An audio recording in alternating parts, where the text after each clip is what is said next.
नमस्कार। ई हिंदी शाला में एक बार फिर से आप सभी का स्वागत है। आशा है कि आप सभी स्वस्थ होंगे। आज हम पढ़ेंगे कक्षा 7 से छठा पाठ रक्त और हमारा शरीर। आज की वीडियो में हम जानेंगे संपूर्ण पाठ का भावार्थ, कठिन शब्दों के अर्थ इत्यादि। तो वीडियो के अंत तक अवश्य बने रहिएगा ताकि पाठ की संपूर्ण जानकारी आप तक पहुंच सके। तो चलिए शुरू करते हैं आज की कक्षा। बच्चों, ये हमारा शरीर है जिसमें ढेर सारी आपको रक्त वाहिनियां दिखाई दे रही होंगी जिनसे खून हमारे पूरे शरीर में पहुंचता है। और ये जो लाल लाल रंग की कण दिखाई दे रहे हैं, ये कण हैं हमारे रक्त कण। तो सोचिए, यदि ये रक्त कण हमारे शरीर में बनने बंद हो जाएं या कम हो जाएं तो क्या होगा, और इन रक्त कणों का क्या कार्य है, आइए जानते हैं इस पाठ में, जिसका नाम है रक्त और हमारा शरीर। दिव्या अनिल की छोटी बहन है। यूं तो वह शुरू से ही कमजोर है, लेकिन इधर कुछ दिनों से उसे हर समय थकान महसूस होती रहती है। मन किसी काम में नहीं लगता। भूख भी पहले से कम हो गई है। अस्पताल में उसे डॉक्टर ने देखा तो बताया, लगता है दिव्या के शरीर में रक्त की कमी हो गई है, जांच कराकर देखते हैं। यह कहकर उन्होंने दिव्या को रक्त की जांच के लिए पास के कमरे में भेज दिया। वहां अनिल को अपनी ही जान पहचान की डॉक्टर दीदी दिखाई दी। तो बच्चों, यहाँ पर दिव्या और अनिल दो भाई बहन हैं। अनिल बड़ा है और छोटी है दिव्या। तो दिव्या पहले से ही थोड़ी सी दुबली पतली है, कमजोर है, लेकिन थोड़े दिनों से उसे बहुत ज्यादा थकान लग रही है, भूख कम हो गई है और काम में मन नहीं लगता। तो अनिल उसको एक दिन अस्पताल ले जाता है। तो डॉक्टर ने उसे देखकर कहा कि लगता है इसमें खून की कमी हो गई है, चलिए थोड़ा जांच करके देख लेते हैं। तो जब अनिल गया पास के कमरे में तो उसे अपनी जान पहचान की ही पड़ोस में रहने वाली कोई डॉक्टर दीदी दिखाई दे गई। डॉक्टर दीदी ने कहा, कहो अनिल, कैसे आना हुआ? अनिल ने बताया कि डॉक्टर ने दिव्या को खून की जांच के लिए आपके पास भेजा है। इतना सुनते ही डॉक्टर दीदी ने दिव्या की उंगली से रक्त की कुछ बूंदें एक छोटी सी शीशी में डाल दी और स्लाइड पर लगा दी। फिर अनिल से बोली, अनिल, कल अस्पताल में आकर रिपोर्ट ले जाना। अगले दिन अस्पताल पहुंचकर अनिल ने डॉक्टर दीदी के कमरे के दरवाजे पर दस्तक दी। भीतर से आवाज आई, आ जाओ। अनिल ने कमरे में प्रवेश किया। तो बच्चों, एक जो डॉक्टर दीदी हैं उन्होंने उसकी जांच करने के लिए रक्त ले लिया और उसे अगले दिन आने के लिए कहा। तो अगले दिन अनिल वहां पहुंचा तो डॉक्टर दीदी ने उसे आने के लिए कहा। तो अनिल ने पाया कि डॉक्टर दीदी सूक्ष्मदर्शी के द्वारा स्लाइड की जांच कर रही थीं। सूक्ष्मदर्शी माइक्रोस्कोप को कहते हैं, जिसमें छोटी छोटी चीजें भी बहुत बड़ी दिखाई देती हैं। तो दीदी ने इशारे से उसे पास की कुर्सी पर बिठा दिया। स्लाइड की जांच पूरी होने के बाद डॉक्टर दीदी ने साबुन से हाथ धोए और तौलिए से पूछते हुए बोली, अनिल, दिव्या को अनीमिया है। चिंता की कोई बात नहीं, कुछ दिन दवा लेगी तो ठीक हो जाएगी। अनिल के मन में जिज्ञासा हुई। वो बोला, दीदी, एक सवाल पूछूं? हाँ हाँ, क्यों नहीं, डॉक्टर दीदी ने कहा। अनीमिया से आपका क्या मतलब है दीदी? उसने पूछा। यह जानने के लिए तुम्हें रक्त के बारे में जानना होगा, डॉक्टर दीदी ने कहा। फिर बोली, अनिल, देखो, देखने में तो रक्त के कण लाल द्रव के समान दिखते हैं, लेकिन इसे सूक्ष्मदर्शी के द्वारा देखें तो ये भानुमति के पिटारे से कम नहीं है। मोटे तौर पर इसके दो भाग होते हैं। एक वह भाग है जो तरल है, जिसे हम प्लाज्मा कहते हैं। तो बेटा, उन्होंने बताया कि जो दिव्या है उसे अनीमिया नामक बीमारी हो गई है, यानी रक्त की कमी है उसके शरीर में। जब अनिल ने दीदी से पूछा कि अनीमिया किसे कहते हैं, तब दीदी ने कहा कि पहले तुम्हें रक्त के बारे में जानना जरूरी है। रक्त देखने में तो लाल रंग का होता है, लेकिन अगर हम इसे माइक्रोस्कोप के नीचे देखें तो ये भानुमति के पिटारे से कम नहीं लगता। भानुमति का पिटारा क्या होता है? कोई ऐसी चीज जिसमें बहुत सारी चीज अंदर रखी हुई हो। तो मोटे तौर पर इसके दो भाग होते हैं। ये उन्होंने बताया कि पहला भाग जो होता है वो लिक्विड यानी तरल होता है और उसे हम प्लाज्मा कहते हैं। और दूसरा भाग क्या होता है? दूसरा भाग होता है वो भाग जिसमें छोटे बड़े कई तरह के कण होते हैं। कण यानी पार्टिकल्स, कुछ लाल, कुछ सफेद और कुछ ऐसे जिनका कोई भी रंग नहीं, जिन्हें हम बिंबाणु यानी प्लेटलेट कण कहते हैं। ये कण प्लाज्मा में तैरते रहते हैं, जैसा कि आप यहाँ देख पा रहे होंगे किस प्रकार से सफेद कण, लाल कण और कुछ रंगहीन कण तरल पदार्थ में तैर रहे हैं। तो ये कण प्लाज्मा में तैरते रहते हैं। इतना कहकर डॉक्टर दीदी ने सूक्ष्मदर्शी के नीचे एक स्लाइड लगाई, उसे फोकस किया और बोली, देखो अनिल, सूक्ष्मदर्शी के द्वारा जो कण तुम्हें दिखाई दे रहे हैं ये हैं लाल रक्त कण। तो इस प्रकार से उन्होंने स्लाइड पर उसे लाल रक्त कण दिखाए, यानी कि रेड ब्लड सेल्स उसे दिखाए। उसके बाद स्लाइड देखकर लगा आश्चर्य से अनिल जो था वो उछल पड़ा। रक्त की एक बूंद में इतने सारे कण, इसकी तो वह कल्पना भी नहीं कर सकता था। वह बोला, इन्हें देखकर तो ऐसा लग रहा है मानो बहुत सारी छोटी छोटी बालूशाही रख दी गई हों।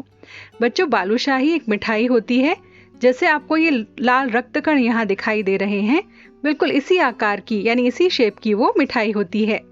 हाँ, दीदी बोली, लाल कण की बनावट बालूशाही की तरह ही होती है, गोल और दोनों तरफ अवतल, यानी बीच में से दबी हुई। रक्त की एक बूंद में इनकी संख्या लाखों में होती है। यदि हम 1 मिलीलीटर रक्त ले लें तो उसमें हमें 40 से लेकर 55 लाख तक कण मिल जाएंगे। इनके कारण ही हमें रक्त लाल दिखाई देता है। ये कण शरीर के लिए दिन रात काम में लगे रहते हैं। सांस लेने पर साफ हवा से जो ऑक्सीजन तुम्हें प्राप्त होती है, उसे शरीर के हर हिस्से में पहुंचाने का काम इन्हीं कणों का होता है। इनका जीवन काल लगभग 4 महीने होता है। 4 महीने के होते होते ये नष्ट हो जाते हैं, लेकिन एक साथ नहीं, धीरे धीरे, कुछ आज, कुछ कल और कुछ उससे भी अगले दिन। मतलब जो छोटे छोटे लाखों कण हैं हमारे शरीर में, वो हमारे शरीर में ऑक्सीजन को पूरे शरीर तक पहुंचाने का काम करते हैं और बहुत लंबे समय तक जीवित नहीं रहते ये कण। 4 महीने का होते होते ये नष्ट हो जाते हैं, धीरे धीरे करके ये नष्ट होते रहते हैं। तो कुछ ही महीनों में ये सब खत्म हो जाते होंगे। ये सुनकर डॉक्टर दीदी मुस्कुरा उठी और बोली, नहीं, ऐसा नहीं होता। शरीर में हर समय नए कण बनते रहते हैं जो नष्ट कणों का स्थान ले लेते हैं। अनिल की बात सुनकर डॉक्टर दीदी ने कहा कि ऐसा नहीं होता कि ये एक साथ 1 महीने में ही या कुछ महीने में नष्ट हो जाते हैं, बल्कि धीरे धीरे नष्ट होते हैं और नष्ट हुए हुए कणों का स्थान नए कण ले लेते हैं। हड्डियों के बीच में भाग जो मज्जा है, ऐसे बहुत से कारखाने हैं वहां पर जो कि रक्त कणों का निर्माण करते हैं। यानी हमारे शरीर में जो हड्डियां हैं उनके बीच में मज्जा होती है, जिसे हम बोन मैरो कहते हैं। वो एक कारखाने की तरह काम करती है जिसमें रक्त कण बनते हैं। इसके लिए कारखाने को प्रोटीन, लौह तत्व, विटामिन रूपी कच्चे माल की जरूरत होती है। जिस प्रकार से कारखाने में या फैक्ट्री में सामान बनाने के लिए रॉ मटेरियल चाहिए होता है, उसी प्रकार से हमारे शरीर के लिए भी ये आहार के लिए जो प्रोटीन, लौह तत्व और विटामिन हैं, ये जरूरी हैं। ये हमें कहाँ से मिलते हैं? पौष्टिक आहार से। वो पौष्टिक आहार क्या है? हरी सब्जी, फल, दूध, अंडा और मांस इत्यादि।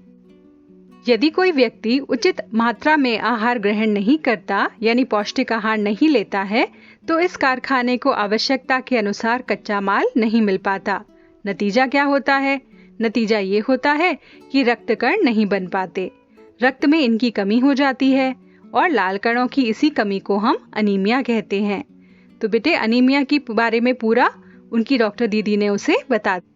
ये सुनकर अनिल ने सवाल किया, तो क्या संतुलित आहार लेने मात्र से ही हम अनीमिया से बच सकते हैं? मतलब कि क्या हम अगर अच्छे से खाना खाएं तो क्या हमें अनीमिया नामक बीमारी नहीं होगी? दीदी बोली, हाँ, यह कहना काफी हद तक सही होगा। यूं तो अनीमिया बहुत से कारणों से हो सकता है, किंतु हमारे देश में सबसे बड़ा कारण पौष्टिक आहार की कमी है।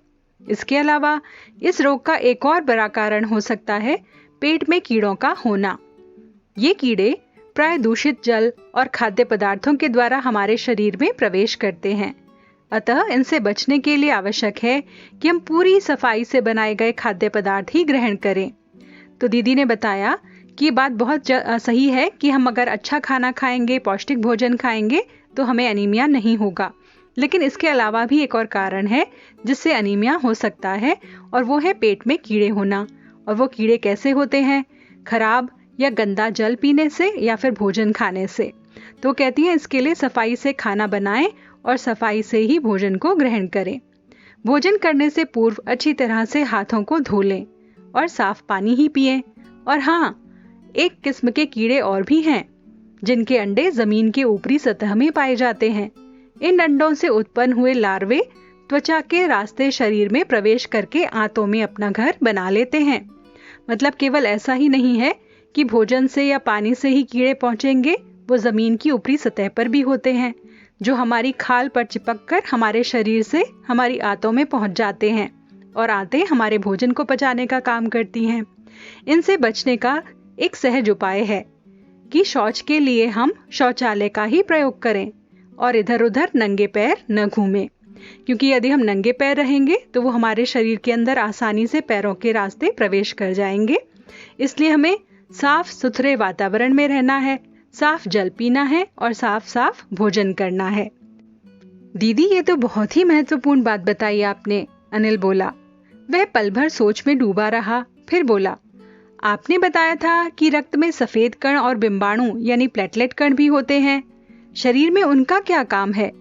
दीदी बोली, सफेद रक्त कण वास्तव में हमारे शरीर के वीर सिपाही हैं। जिनसे रोगाणु शरीर पर धावा बोलने की कोशिश करते हैं तो सफेद कण उनसे डटकर मुकाबला करते हैं और जहां तक संभव हो पाता है रोगाणुओं को भीतर घर नहीं करने देते। बस संक्षेप में यही मान लो कि बहुत से रोगों से हमारी रक्षा करते हैं। बेटे, जिस प्रकार से सिपाही हमारे देश की रक्षा करते हैं, उसी प्रकार से जो सफेद रक्त कण हैं वो हमारे शरीर की रोगों से रक्षा करते हैं। और बिंबाणुओं का काम होता है चोट लगने पर रक्त जमाव की क्रिया में मदद करना। तो बच्चों, जब हमें चोट लग जाती है, उससे खून बहता है, तो आपने देखा होगा कि थोड़ी देर में ही वो खून जम जाता है और रुक जाता है। तो रक्त के तरल भाग प्लाज्मा में एक विशेष किस्म की प्रोटीन होती है जो रक्त वाहिका की कटी फटी दीवार में मकड़ी के जाले के समान एक जाला बुन देती है। बिंबाणु उस जाले से चिपक जाते हैं और इस तरह दीवार में आई दरारें भर जाती हैं, जिससे रक्त बाहर निकलना बंद हो जाता है। यानी ये सील का काम करती हैं। जिस तरह से आपने देखा होगा, यदि कहीं से पानी रिस रहा हो तो उस पर हम एक सील लगा देते हैं तो पानी रुक जाता है। बिल्कुल उसी प्रकार से बिंबाणु चिपककर उस दीवार में आई हुई यानी हमारे शरीर में जहां पर भी चोट लगी हो उस दरार को भर देते हैं। अनिल बोला, दीदी, लेकिन घाव गहरा हो तब तो खून बहता ही चला जाता है। हाँ, ऐसे समय में उस व्यक्ति को तुरंत डॉक्टर के पास ले जाना चाहिए। जरूरत समझने पर ऐसी स्थिति से निपटने के लिए कुछ टाँके भी लगाने पड़ सकते हैं, किंतु डॉक्टर के पास पहुंचने तक के समय में चोट के स्थान पर कसकर एक साफ कपड़ा बांध देना चाहिए। दबाव पड़ने पर रक्त का बहना कम हो जाता है, जो उस व्यक्ति के लिए काफी लाभदायक सिद्ध होता है। किंतु अगर बहुत अधिक रक्त बह जाए तो उसे रक्त चढ़ाने की भी जरूरत पड़ सकती है, दीदी ने समझाते हुए कहा। तो अनिल ने कहा, यदि घाव गहरा हो तब क्या करें? तो डॉक्टर दीदी ने बताया कि तुरंत उसे डॉक्टर के पास ले जाओ, लेकिन उससे पहले चोट वाली जगह को साफ करके उसे कसकर बांध देना चाहिए। अनिल ने कहा, क्या ऐसे समय में किसी व्यक्ति का रक्त काम आ सकता है? दीदी बोली, अनिल, हर किसी का रक्त एक जैसा नहीं होता। कुछ विशेष गुणों के आधार पर रक्त को 4 मुख्य वर्गों में बांट दिया गया है। जरूरतमंद व्यक्ति के रक्त समूह की जांच करने के बाद उसे उसी रक्त समूह का रक्त चढ़ाया जाता है। यानी हम में से किसी भी व्यक्ति को किसी का भी रक्त चढ़ा दिया जाए, ऐसा नहीं है। हम सभी का खून अलग अलग ग्रुप का होता है। आप यहाँ चित्र में देख रहे होंगे, ग्रुप ए, बी, AB और O, ये 4 वर्ग हैं जिनके जो रक्त समूह हैं, इसके अनुसार व्यक्ति को रक्त चढ़ाया जाता है। लेकिन जरूरत के समय यदि उस रक्त समूह का कोई व्यक्ति मिले ही नहीं, तब? अनिल ने फिर से पूछा कि मतलब अगर हमें आवश्यकता है और उस रक्त का खून हमें नहीं मिल पा रहा है, तब क्या करना चाहिए? तो इस पर दीदी ने जवाब दिया, ऐसी आपातकाल स्थिति के लिए ब्लड बैंक बनाए गए हैं। प्रायः हर बड़े अस्पताल में इस तरह के बैंक होते हैं जहां सभी प्रकार के रक्त समूहों का रक्त तैयार रखा जाता है। परंतु इन ब्लड बैंकों में रक्त का भंडार सुरक्षित रहे, इसके लिए आवश्यक है कि हम समय समय पर रक्तदान करते रहें, दीदी ने कहा। तो उन्होंने बताया कि ब्लड बैंक है इस मौके के लिए जहां पर हर तरह का आपको खून मिलता है। किसी भी ब्लड ग्रुप का आप खून वहां से ले सकते हो, लेकिन वो ब्लड बैंक हमेशा भरा रहे तो उसके लिए क्या होगा कि हमें रक्तदान करते रहना चाहिए। तो अनिल ने पूछा, क्या मैं भी रक्तदान कर सकता हूँ? जबकि वो अभी एक छोटा बच्चा है, तो उसके मन में बहुत सारे प्रश्न हैं, तो उसने ये पूछा। तो दीदी ने कहा, नहीं, अभी तुम छोटे हो। 18 वर्ष से अधिक उम्र के स्वस्थ व्यक्ति ही रक्तदान कर सकते हैं। एक समय में उनसे लगभग 300 मिलीलीटर रक्त ही लिया जा सकता है। प्राय ये समझा जाता है कि रक्तदान करने से कमजोरी हो जाएगी, लेकिन ये विचार बिल्कुल ही निराधार है। हमारा शरीर इतना रक्त तो कुछ ही दिनों में बना लेता है। वैसे भी शरीर में लगभग 5 लीटर खून होता है। उसमें से यदि कुछ रक्त किसी जरूरतमंद व्यक्ति के लिए जीवन दान बन जाए तो इससे बड़ी बात क्या होगी, दीदी ने समझाते हुए कहा।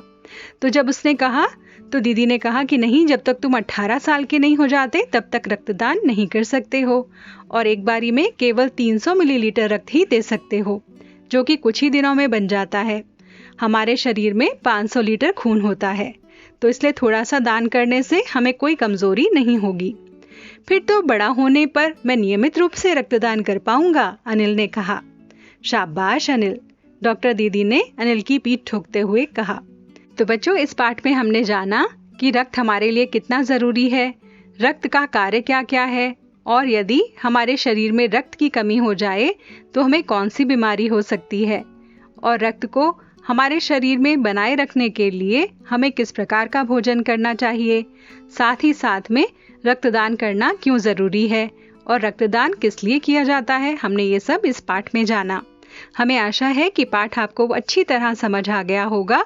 इस पाठ के प्रश्नोत्तर, एमसीक्यू और शब्दार्थ इत्यादि के साथ नए वीडियो में आपसे फिर से मुलाकात होगी। तब तक के लिए आपसे विदा चाहते हैं। विदा।